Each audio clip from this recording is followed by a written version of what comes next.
السلام عليكم متابعين الكرام، اهلا وسهلا بيكم. معاكم سمر. النهارده عنوان الفيديو بتاعنا هنتكلم عن جميلة الجميلات ايمان الطوخي. عاشت من غير جواز وسوزان مبارك بعدتها عن التمثيل. الفنانة ايمان الطوخي من اكتر الفنانات اللي طلع عليها اشاعات في الوسط الفني، لدرجة ان الناس سمتها اميرة الحواديت بسبب كتر الكلام اللي طلع عليها. مرة يقولوا انها اتجوزت حسني مبارك وخلفت منه ولد، ومرة يقولوا سوزان مبارك حبستها ورا الشمس ومنعتها تمثل، وحكايات صفوة الشريف وزكريا عزمي معاها يا عيني ما بتخلص. تعالوا بقى اقول لكم السبب الحقيقي لاعتزال المفاجئ للجميلة ايمان الطوخي، وكواليس هتعرفوها لأول مرة، وكمان هنعرف ايه سر الحديث اللي دار بينها وبين مبارك في حفلة نصر اكتوبر، ويا ترى ليه رفضت الجواز من احمد زكي. علشان سبب غريب جدا. الفنانة الجميلة إيمان الطوخي اللي كانت فتاة أحلام كل الشباب في الثمانينات، وده كان بسبب جمالها الطبيعي وملامحها البريئة. اتولدت عام 1958 وهي بنت الفنان الإذاعي محمد الطوخي اللي اتجوز الفنانة الراحلة وداد حمدي، واتخرجت من قسم الإذاعة والتلفزيون بكلية الإعلام عام 1980. وبدأت حياتها الفنية وجمعت بين موهبة التمثيل والغنى، وبدأت مشوارها بالغنى وكانت أول أغانيها أنا وأنت والقمر ويا عيون يا مغرباني. وبعدها أصدرت أول ألبوم ليها وكسر الدنيا ساعتها. بعدها لقت كل المخرجين والمنتجين بيطلبوها للأفلام والمسلسلات.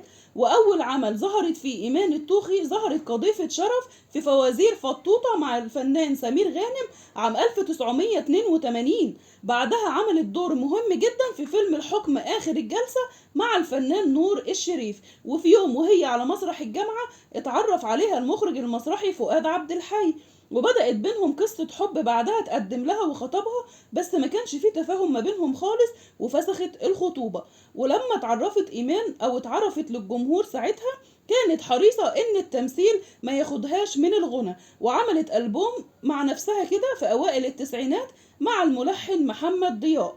هنا بقى دق باب الحب بينهم، وهنا عملت أغنية من النظرة الأولى وكانت بتغنيها ليه.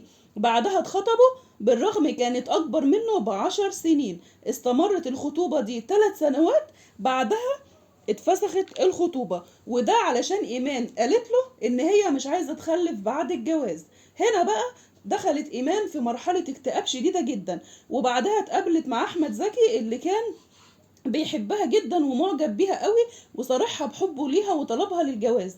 بس ايمان رفضت ترد عليه علشان ما تجرحوش، يعني افهم لوحدك انا مش عايزاك. بس احمد زكي سكت ابدا، فضل يجري وراها لمدة 1.5 سنة في كل مكان، وكان بيحضر كل حفلاتها وبيقعد في اول صف، وهي كانت بتتجاهله لحد ما بعت لها احمد زكي مع حد من زمايلهم من الوسط الفني علشان يقنعها بالجوازة. وساعتها ايمان اتضايقت جدا وطلبت من الوسيط ده يبلغ اعتذارها للفنان احمد زكي عن الجوازة، وقالت له روح قول له انا بحبه كاخ لكن زوج مستحيل، وده لانه هوائي وبتاع ستات. سبحان الله، جميلة الجميلات بس ملهاش حظ خالص في الجواز.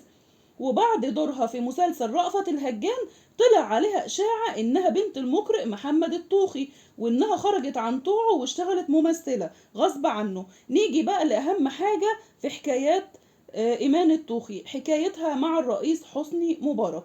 وكل المصريين ما كانش وراهم سيرة ساعتها غير الموضوع ده، وكانوا بيقولوا إن إيمان اتجوزت مبارك وخلفت منه، وسوزان لما عرفت نفتها ورا الشمس ومنعتها من التمثيل والغنى. ساعتها ايمان لما عرفت فضلت تضحك جامد قوي وتحاول تداري زعلها، وكان رد فعلها غريب جدا، وبدأت تعتذر للمخرجين عن اي شغل بيجيلها، وده بسبب حالتها النفسية الصعبة جدا. وفي عام 1997 الموضوع زاد عن حده، وهنا زمايلها بدأوا يتعاملوا معاها على أساس إنها مرات الرئيس مبارك. وفي يوم لقت إيمان خبر جوازها من الرئيس مبارك نازل في بعض الصحف المصرية. هنا بقى انفجرت إيمان وخرجت عن صمتها وقالت انا مش قادره اصدق ليل نهار ايمان الطوخي ايمان الطوخي، انا خلاص ما عدتش قادره استحمل، انا اعتزلت ومش همثل تاني وهبعد عن المجال ده خالص، كله الا سمعتي كفايه قوي لحد كده. وسبب الحكايه دي بقى كلها انها كانت بتشارك في حفله انتصار اكتوبر، بعدها سلم عليها الرئيس مبارك وقال لها انت مختفيه ليه يا ايمان، عايزينك تمثلي كتير قوي ولو حد ضايقك قوليلي. بعدها اتقال ان صفوة الشريف بعدها عن الفن بأمر من سوزان مبارك. يعني الموضوع يسكت على كده أبدا. بعدها زكريا عزمي برضو كان مغرم بيها وطلبها للجواز، لكنها رفضت، وعلشان كده بعدها خالص عن الوسط الفني ومنعها تظهر في التلفزيون تماما. من هنا اتلقبت جميلة جميلات السينما المصرية إيمان الطوخي بأميرة الحكايات. بتمنى يكون الفيديو عجبكم، وما تنسوش بقى تقولوا لي رأيكم في التعليقات، وما تنسوش اللايك والشير علشان الكل يستفيد. كنت معاكم سمر عبد الحميد من قناة حكايات ومعلومات مع أم تسنيم، واستنوني في فيديوهات جاية كتيرة. مع السلامة.